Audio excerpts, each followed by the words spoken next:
చేసినంత చెప్పు కూడా ఎక్కడ ఏ మాత్రం కూడా కాంప్రమైజ్ అనేది మాత్రం లేదు. సూపర్ భయ్యా. ట్రోల్ చేసే నా కొడుకులు ఇప్పుడు ట్రోల్ చేయర్రా. ప్రభాస్ అన్న గురించి ఏం ట్రోల్ చేస్తారు చేయరు, మీకు ఎంత ముందో చేయది.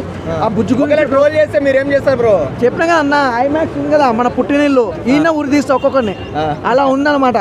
అసలు ఏ మాత్రం కాంప్రమైజ్ అనేది లేదు భయ్యా ఆ సినిమాలో. అన్న మొన్న చూసినాం అన్న లుక్ నిజంగా, బీడ్ కానీ ఆ హెయిర్ స్టైల్ కానీ నిజంగా ఆ బుజ్జి కానీ ఆ ఇంటరాక్షన్ కానీ ఎవ్రీథింగ్ చాలా అంటే చాలా, అంటే మాస్ అనేది కాదు భయ్యా, నిజంగా ఊర మాస్ అనమాట. సూపర్గా ఉంది సినిమా, కొట్టేస్తుంది భయ్యా. కలికి సినిమా ఏమాత్రం డౌట్ లేదు, సూపర్ డూపర్ హిట్. కాకపోతే నన్ను అడగండి, ఈ మధ్యకాలంలో అంతే స్వామీజీలు ఎక్కువయ్యారు.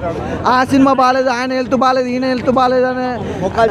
ఆయన పేరు ఏం పేరు ఉండే, ఆయన పేరు రేణుస్వామి.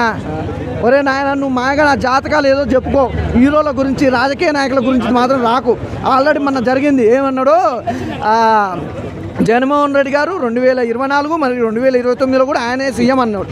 ఏడైనా 10 సీట్లు రాలే పట్టు అంటూ. నువ్వు జాతకాలు చెప్పుకొని నిజంగా ప్రభాస్ ఫ్యాన్స్కి అట్టేటట్టు మాత్రం నువ్వు జాతకాలు చెప్తే మాత్రం నీకు దుమ్ము దొరుకుతుంది. అందులో మాత్రం అనిపించేది ఏం లేదు భయ్యా, నాకు సూపర్ డూపర్ హిట్ అనిపిస్తుంది. సినిమా మాత్రం ఎక్కడ కాంప్రమైజ్ లేదు.